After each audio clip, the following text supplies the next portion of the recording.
नमस्कार। आज हम कक्षा 8 रुचिरा भाग 3 के दूसरे पाठ बिलस्य वाणी न कदापि मे श्रुता के विषय में चर्चा करेंगे। प्रस्तुत पाठ संस्कृत के प्रसिद्ध कथा ग्रंथ पंचतंत्र के तृतीय तंत्र काकोलुकीयम से संकलित है। पंचतंत्र के मूल लेखक विष्णु शर्मा हैं। इसमें 5 खंड हैं जिन्हें तंत्र कहा गया है।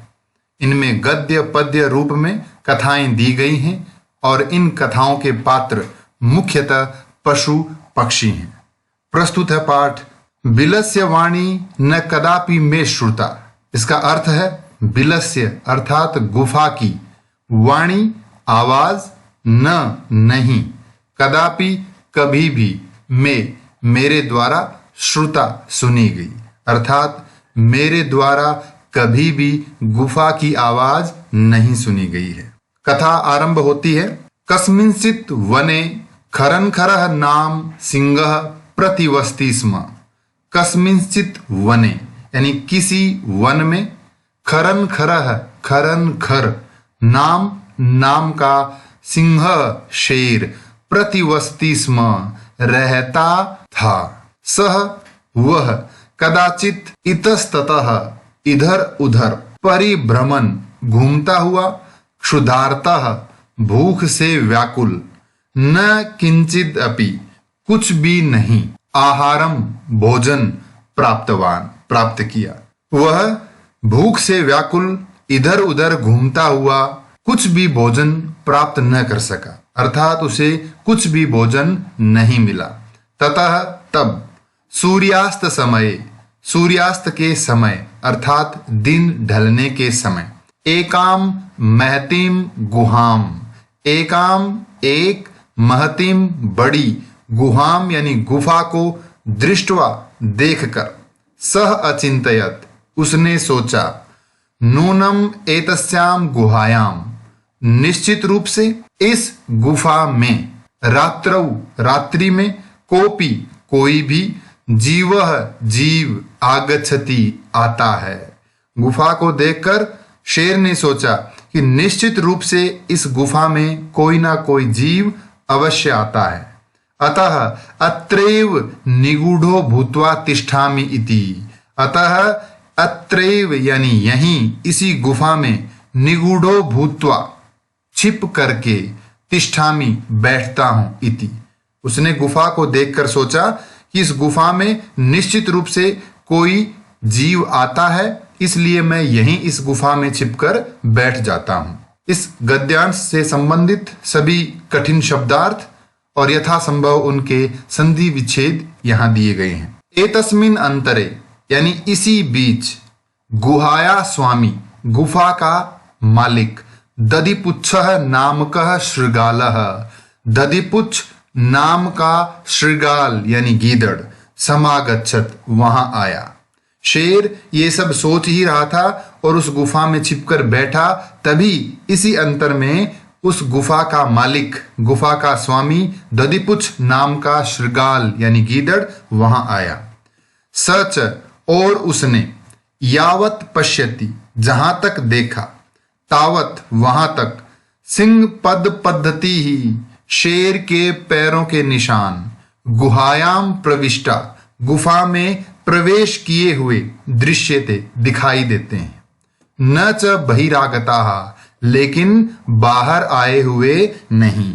गीदड़ ने आकर वहां देखा कि शेर के पैरों के निशान गुफा में तो गए हुए हैं लेकिन बाहर नहीं आए हुए। शृगालः अचिंतयत गीदड़ ने सोचा, अहो विनष्टोस्मि, ओहो मैं नष्ट हो गया अर्थात मारा गया। नूनम निश्चित रूप से, अस्मिन बिले इस गुफा में, गुहा और बिल दोनों पर्यायवाची हैं। बिल का अर्थ भी गुफा है। तो अस्मिन बिले यानी इस गुफा में, सिंहः अस्तीति शेर है, इति ये 2 शब्दों का मेल है, अस्ति धन इति। इस गुफा में निश्चित रूप से शेर है, इति तर्कयामि ये मैं सोचता हूं, ऐसा मेरा विचार है। तत् किम करवाणी तो क्या करूं, इसमें शेर है तो अब मैं क्या करूं। एवं विचिन्त्य, इस प्रकार सोच करके, दूरस्थः, दूर से ही, रवम यानी आवाज, कर्तुम आरब्धः, करना आरंभ किया। ऐसा सोचकर गीदड़ ने दूर से ही आवाज करना आरंभ किया। भोबिल, भोबिल, हे गुफा, हे गुफा, किम न स्मरसी, क्या तुम्हें याद नहीं है। यन मया, ये दो शब्दों का मेल है, यत मया, कि मेरे द्वारा, त्वया सह, तुम्हारे साथ, समयः कृतोस्ति, समय अर्थात शर्त, यहां इस समय का अर्थ है शर्त, अनुबंध, कृतो अस्ति किया गया है, अर्थात मेरी आपसे शर्त हो रखी है। यत की, यदा हम, जब मैं, बाह्यतः, बाहर से, प्रत्यागमिष्यामि, आगमिष्यामि यानी आऊंगा, और प्रति धन आगमिष्यामि यानी वापस आऊंगा। बाहर से जब मैं वापस आऊंगा, तदा, तब, त्वम यानी तुम, माम मुझे, आकारयिष्यसि पुकारोगी। हे गुफा, क्या तुम भूल गई कि तुम्हारे साथ मेरी यह शर्त हो रखी है कि जब मैं बाहर से वापस आऊं तब तुम मुझे पुकारोगी। यदि तुम, माम मुझे, न आहवयसी नहीं पुकारोगी, आहवयसी यानी पुकारोगी, तरही तो, अहम मैं, द्वितीयम बिलम, दूसरी गुफा में, यास्यामि जाऊंगा इति। ये गुफा को संबोधित करते हुए गीदड़ कहता है, यदि तुम मुझे नहीं पुकारोगी तो मैं किसी दूसरी गुफा में चला जाऊंगा। अथ एतत् श्रुत्वा, ये शब्द ध्यान से देखें, नीचे इसका विवरण यहां दिया गया है। एतत् धन श्रुत्वा, इस त का च और श का छ बनने के बाद दोनों पदों में जब संधि होगी तो इनका रूप बदलकर एतत् श्रुत्वा हो जाएगा, यानी यह सुनकर। एतत् श्रुत्वा यानी यह सुनकर, सिंह अचिंतयत, शेर ने सोचा, नूनम एषा, ये दो शब्दों का मेल है, नूनम धन एषा, निश्चित रूप से यह, गुहा यानी गुफा, स्वामिनः स्वामी का, सदा हमेशा, समाह्वानम करोति आह्वान करती है, अर्थात निश्चित रूप से यह गुफा अपने स्वामी को पुकारती है जब वो वापस आता है गुफा में। परंतु लेकिन मद भयात, मेरे भय से, शेर ऐसा सोचता है कि मेरे भय से न किंचित वदती, न कुछ भी बोलती है, ये गुफा शायद मेरे भय से आज कुछ भी नहीं बोल रही है। अथवा या साध्विदम उच्यते, साध्विदम, इसको भी ध्यान से देखें, यहां दिया गया है नीचे विवरण में, साधु धन इदम, साधु यानी उचित, इदम मानी यह, साध्विदम अर्थात यह उचित, उच्यते यानी कहा गया है। भय संत्रस्त मनसाम हस्तपादादिका क्रिया प्रवर्तन्ते न वाणी च वेपतुश्चाधिको भवेत। इसका नीचे अन्वय किया गया है, इसका अर्थ अच्छी तरह से समझने के लिए। भय संत्रस्त मनसाम जनानाम हस्तपादादिका क्रिया न प्रवर्तन्ते वाणी च वेपतुश्चाधिको भवेत। भय संत्रस्त मनसाम अर्थात डरे हुए मन वाले लोगों की, हस्तपादादिका क्रिया, हाथ पैरों आदि से संबंधित क्रियाएं, न प्रवर्तन्ते नहीं काम करती हैं, अर्थात जो डरे हुए लोग होते हैं उनके हाथ पैर काम करना बंद कर देते हैं। वाणी च, और उन लोगों की वाणी, वे पथुश्चाधिको, ये तीन शब्दों का मेल है, नीचे यहां देखें, वे पथु धन च धन अधिक, अर्थात वे पथु यानी कंपन, च यानी और, अधिक यानी अधिक, अधिक कंपन होता है, यानी उनकी आवाज भी कांपने लग जाती है। जो लोग डरे हुए होते हैं उनके हाथ पैर सही से काम नहीं करते हैं और उनकी आवाज भी कांपने लग जाती है। ऐसा शेर ने सोचा गुफा के विषय में, ये गुफा मेरे भय से आज बोल नहीं रही है। तद हम, अतः मैं, अस्य, इसका, किसका, गीदड़ का, आह्वानम करोमि, आह्वान करता हूं। यानी तो गुफा तो बोल नहीं रही, अतः मैं ही इस गीदड़ का आह्वान करता हूं, अर्थात इस गीदड़ को पुकारता हूं। एवं इस प्रकार सह बिले प्रविश्य, सह यानी वह गीदड़, बिले यानी गुफा में, प्रविश्य प्रवेश करके, में यानी मेरा, भोज्यम भोजन, भविष्यति बनेगा। मैं अगर उसे पुकारूंगा तो गीदड़ सोचेगा कि गुफा ने मुझे पुकारा है, और जो ही वो अंदर आएगा तो वो अंदर आते ही मेरा भोजन बनेगा। इत्थम विचार्य, इत्थम यानी इस प्रकार, विचार्य यानी विचार करके, सिंह शेर, सहसा अचानक, शृगालस्य आह्वानम अकरोत, शृगालस्य यानी गीदड़ का, आह्वानम आह्वान, अकरोत यानी किया, गीदड़ को पुकारा। सिंहस्य शेर की, उच्च गर्जन प्रतिध्वनिना, उच्च गर्जन की प्रतिध्वनि से, यानी तेज गर्जना की प्रतिध्वनि यानी अनुगूंज से, सा गुहा वह गुफा, उच्चै ही शृगालम आहवयत, उच्चै यानी जोर से, शृगालम यानी गीदड़ को, आहवयत यानी पुकारती है। गर्जना शेर की है, उस गर्जना की अनुगूंज से वह गुफा और अधिक गूंजती हुई, ऐसी लगी जैसे गुफा तेज आवाज में गीदड़ को पुकार रही है। अनेन अन्येपि, अनेन यानी इससे, इस गर्जना से, अन्य अपि, इस शब्द को ध्यान से नीचे देखें, अन्य धन अपि अर्थात दूसरे भी, पशु है यानी पशु, भयभीता, भयभीत अभवन हुए, उस उच्च गर्जना को सुनकर के दूसरे पशु भी भयभीत हो गए।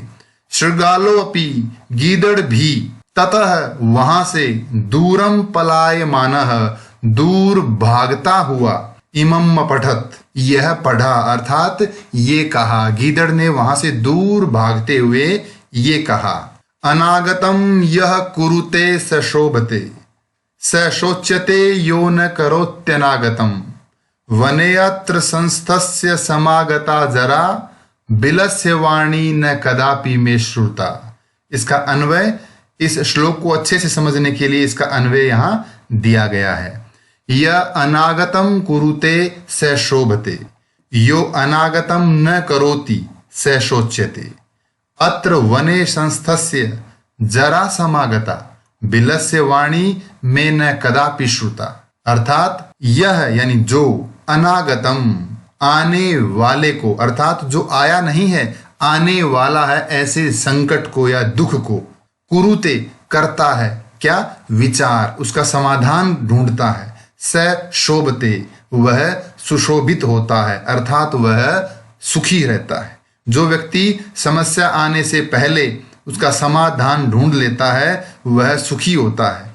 यो अर्थात मूल शब्द है यह, जो, अनागतम आने वाले दुख को, न करोति समाधान नहीं ढूंढता है, उस पर विचार नहीं करता है, सह यानी वह व्यक्ति, सोच्यते दुखी होता है। अत्र यहाँ, वने वन में, संस्थस्य रहते हुए का, जरा समागता, जरा यानी बुढ़ापा, समागता यानी आ गई, यहाँ इस वन में रहते रहते मुझे बुढ़ापा आ गया, अर्थात मैं बूढ़ा हो गया, लेकिन बिलस्य वाणी गुफा की आवाज में मेरे द्वारा न कदापि श्रुता कभी भी नहीं सुनी गई। इस श्लोक की अंतिम पंक्ति के आधार पर ही इस पाठ का शीर्षक दिया गया है, बिलस्य वाणी न कदापि में श्रुता, अर्थात गुफा की वाणी कभी भी मेरे द्वारा नहीं सुनी गई। अब हम चर्चा करेंगे अभ्यास कार्य पर। पहला प्रश्न है उच्चारणम कुरुत, दिए गए शब्दों का उच्चारण कीजिए। कस्मिंश्चित् क्षुधार्तः सिंह पद पद्धति विचिन्त्य एतत् श्रुत्वा समाह्वानं साध्विदं भय संत्रस्त मनसाम प्रतिध्वनि। दूसरा प्रश्न है एक पदेन उत्तरम लिखत, अर्थात एक शब्द में उत्तर दीजिए। सिंहस्य नाम किम, शेर का नाम क्या है? उत्तर है खरन खरह। गुहाया स्वामी कह आसीत, गुफा का स्वामी कौन था?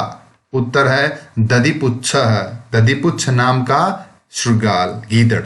सिंह कस्मिन् समय गुहाया समीपे आगतः, शेर किस समय गुफा के समीप आया? उत्तर है सूर्यास्त समय, सूर्यास्त के समय। हस्तपादादिकाः क्रियाः केषां न प्रवर्तन्ते, हाथ पैर आदि से संबंधित क्रियाएं किसकी काम नहीं करती, अर्थात किनके हाथ पैर काम करना बंद कर देते हैं? उत्तर है भय संत्रस्त मनसाम, भय से डरे हुए मन वालों की। गुहा केन प्रतिध्वनिता, गुफा किससे प्रतिध्वनित हुई, अर्थात किसकी अनुगूंज हुई गुफा में? उत्तर है उच्च गर्जनेन, उच्च गर्जना से। किसकी उच्च गर्जना से? शेर की। सिंहस्य उच्च गर्जनेन। अगला प्रश्न है पूर्ण वाक्येन उत्तरत, पूरे वाक्य में उत्तर दीजिए। खरनखरः कुत्र प्रतिवसति स्म, खरनखर कहाँ रहता था? खरनखरः कस्मिंश्चित् वने प्रतिवसति स्म, खरनखर किसी वन में रहता था। महतीं गुहां दृष्ट्वा सिंहः किम अचिंतयत, बड़ी गुफा को देखकर शेर ने क्या सोचा? महतीं गुहां दृष्ट्वा सिंहः अचिंतयत, बड़ी गुफा को देखकर शेर ने सोचा।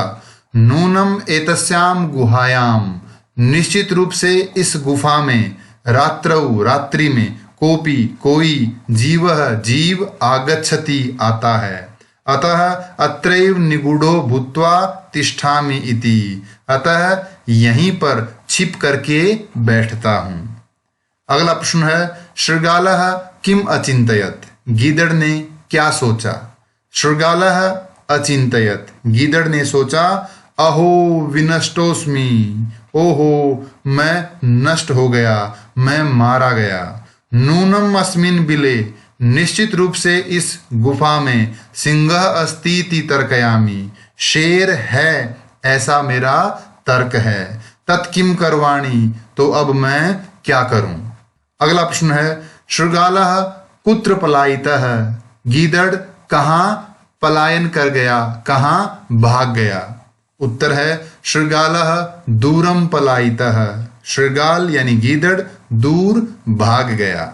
गुहा समीपम आगत्य शृगालः किम पश्यति, गुफा के समीप आकर गीदड़ क्या देखता है? गुहा समीपम आगत्य शृगालः, गुफा के समीप आकर गीदड़, यावत पश्यति, जहां तक देखता है, तावत वहां तक। सिंह पद पद्धति ही, शेर के पैरों के निशान। गुहायाम प्रविष्टा, गुफा में प्रवेश किए हुए, दृश्यते दिखाई देते हैं। न च बहिरागता, लेकिन बाहर आए हुए नहीं दिखाई देते। कह शोभते, कौन सुशोभित होता है, अर्थात कौन सुखी होता है? यह अनागतम कुरुते स शोभते, जो व्यक्ति आने वाले संकट का समाधान ढूंढता है वो सुखी होता है। अगला प्रश्न है रेखांकित पदानि आधृत्य प्रश्न निर्माणम कुरुत, इन रेखांकित पदों के आधार पर प्रश्न निर्माण कीजिए। क्षुधार्तः सिंह कुत्रापि आहारम न प्राप्तवान, अर्थात भूख से व्याकुल शेर को कहीं भी भोजन प्राप्त नहीं हुआ। तो इस शब्द के आधार पर यदि हम प्रश्न बनाएंगे, भूख से व्याकुल शेर, तो प्रश्न बनेगा कैसा शेर। तो कैसा को हम संस्कृत में लिखेंगे कीदृशः, तो कीदृशः सिंह कुत्रापि आहारम न प्राप्तवान, कैसा शेर कहीं भी भोजन प्राप्त न कर सका। ध्यान रहे प्रश्न निर्माण के बाद उसके अंत में प्रश्नवाचक चिन्ह अवश्य लगाएं। दधिपुच्छः नाम शृगालः गुहाया स्वामी आसीत, दधिपुच्छ नाम का गीदड़ गुफा का स्वामी था। प्रश्न क्या बनेगा? किस नाम का गीदड़? तो बनेगा वाक्य किम नाम शृगालः गुहाया स्वामी आसीत, किस नाम का गीदड़ गुफा का स्वामी था। एषा गुहा स्वामिनः सदा आह्वानम करोति, यह गुफा स्वामी का सदा आह्वान करती है। इस शब्द के आधार पर प्रश्न बनेगा यह गुफा किसका सदा आह्वान करती है, तो किसका यानी कस्य। एषा गुहा कस्य सदा आह्वानम करोति, यह गुफा किसका सदा आह्वान करती है। भयसंत्रस्त मनसाम हस्तपादादिकाः क्रियाः न प्रवर्तन्ते, भय से डरे हुए मन वालों की हाथ पैर आदि से संबंधित क्रियाएं काम नहीं करती। किस प्रकार की क्रियाएं काम नहीं करती? तो किस प्रकार की, यानी कीदृशाः क्रियाः। प्रश्न बनेगा इसका, भय संत्रस्त मनसाम कीदृशाः क्रियाः न प्रवर्तन्ते, भय से डरे हुए मन वालों की कौन सी क्रियाएं काम नहीं करती। अंतिम है, आह्वानेन शृगालः बिले प्रविश्य सिंहस्य भोज्यम भविष्यति, पुकारने के बाद अर्थात आह्वान से गीदड़ बिल में प्रवेश करके शेर का भोजन बनेगा। बिले प्रविश्य, बिल में प्रवेश करके, बिले के स्थान पे हम प्रश्नवाचक शब्द अगर जो प्रयोग करेंगे वो होगा कस्मिन या कुत्र। आह्वानेन शृगालः कुत्र प्रविश्य या कस्मिन प्रविश्य सिंहस्य भोजम भविष्यति। अगला प्रश्न है, घटनाक्रमानुसारम वाक्यानि लिखत, नीचे दिए गए इन वाक्यों को घटनाक्रम के अनुसार लिखिए, अर्थात इस कहानी में कौन सी घटना पहले घटी। तो इन सभी वाक्यों को सही क्रम से लिखेंगे। उत्तर है पहला, परिभ्रमण सिंह क्षुधार्तो जातः, घूमता हुआ शेर भूख से व्याकुल हो गया। सिंह एकाम महतीम गुहाम अपश्यत, शेर ने एक बड़ी गुफा को देखा। गुहाया स्वामी दधिपुच्छः नाम शृगालः समागच्छत, दधिपुच्छ नाम का गीदड़ वहां आया। गुहायाम कोपि अस्ति इति शृगालस्य विचारः, गुफा में कोई है ऐसा गीदड़ का विचार। दूरस्थः शृगालः रवम कर्तुम आरब्धः, दूर रहकर ही गीदड़ ने आवाज करना आरंभ किया। सिंह शृगालस्य आह्वानम अकरोत्, फिर शेर ने गीदड़ का आह्वान किया। दूरम पलायमानः शृगालः श्लोकम पठत, दूर भागते हुए गीदड़ ने श्लोक पढ़ा। अगला प्रश्न है, यथा निर्देशम उत्तरत, निर्देश के अनुसार उत्तर दीजिए। एकाम महतीम गुहाम दृष्ट्वा सह अचिंतयत, एक बड़ी गुफा को देखकर उसने सोचा। अस्मिन वाक्य, इस वाक्य में कति विशेषण पदानि, विशेषण पद कितने हैं। संख्या सह, संख्या के साथ साथ, पदानि अपि लिखत, पद भी लिखिए। तो इस वाक्य में विशेषण है। अस्मिन वाक्य द्वे विशेषण पदे स्तः, दो विशेषण पद हैं। पहला है एकाम और दूसरा है महतीम, और इनका विशेष्य है गुहा। तो गुहा शब्द के लिए दो विशेषणों का प्रयोग हुआ है, एकाम और महतीम। अगला प्रश्न है, तद हम अस्य आह्वानम करोमि, तो अब मैं इसका आह्वान करता हूं। अत्र अहम इति पदम कस्मै प्रयुक्तम, इस वाक्य में ये अहम शब्द किसके लिए प्रयुक्त हुआ है। उत्तर है सिंहाय, अर्थात शेर के लिए। ऐसा किसने सोचा था कि मैं आह्वान करूं, ये सोचा था शेर ने। तो ये पद किसके लिए प्रयुक्त हुआ, सिंहाय। अगला प्रश्न है, यदि त्वम माम न आह्वयसि अस्मिन वाक्य कर्तृ पदम किम, इस वाक्य में कर्ता कौन है। उत्तर है त्वम। सिंह पद पद्धति ही गुहायाम प्रविष्टा दृश्यते, शेर के पैरों के निशान गुफा में प्रवेश किए हुए दिखाई देते हैं।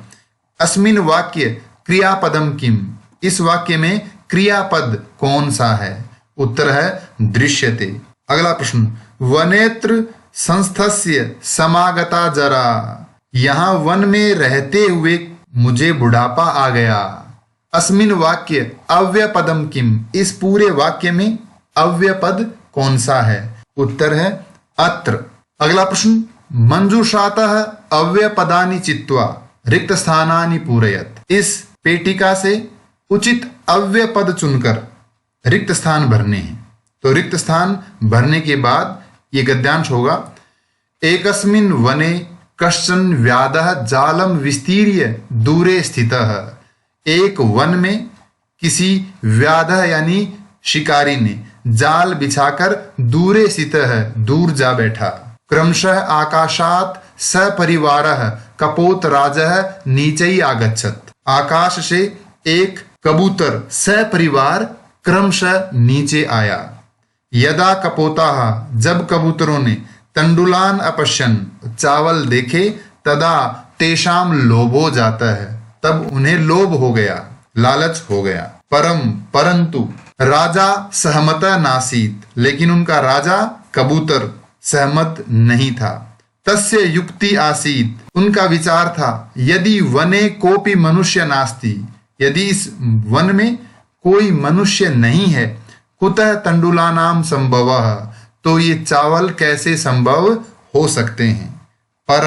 परंतु राज्ञः उपदेशम, राजा के उपदेश को अस्वीकृत्य है, अस्वीकार करके, कपोताः कबूतर तंडुलान खादितुम चावल खाने के लिए, प्रवृत्ताः जाले च निपतिताः चावल खाने के लिए गए और जाल में फंस गए।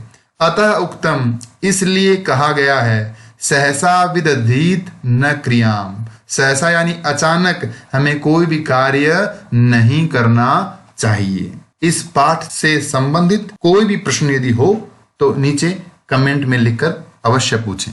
धन्यवाद।